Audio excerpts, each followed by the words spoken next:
In the spotlight and under pressure at the Geneva talks, the chief negotiator for the Syrian government.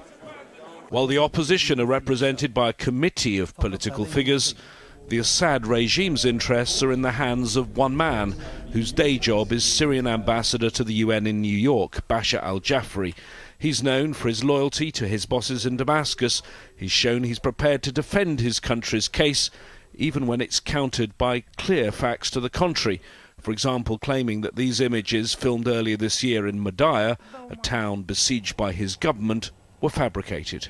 The best way to torpedo the Geneva talks and prevent the talks to take place is by raising a humanitarian issue, defaming the Syrian government, demonizing the Syrian government, bringing us again to the Security Council as a guilty government to defend ourselves.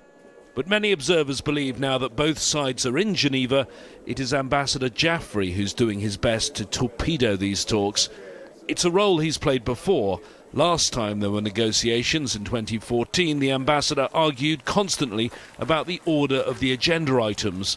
The UN mediator then, veteran diplomat Lakhdar Brahimi, offered his own compromise agenda and made it very clear which side rejected it.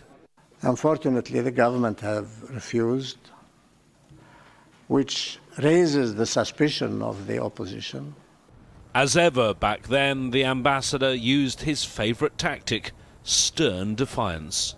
Why do you not accept his order for the discussions? He's the chairman. Hold on. Why don't you accept his Hold chairmanship? your horses. Hold your horses.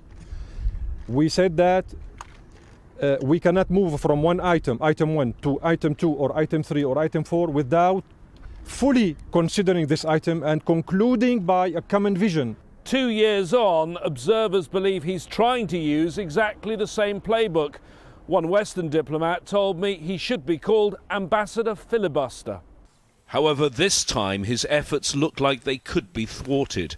UN Special Envoy Staffan de Mistura has shown he's not prepared to accept endless delay. And with the start of the Russian military pullout, Ambassador Jaafari must know he's no longer guaranteed unwavering support from Moscow. James Bays, Al Jazeera, at the United Nations in Geneva.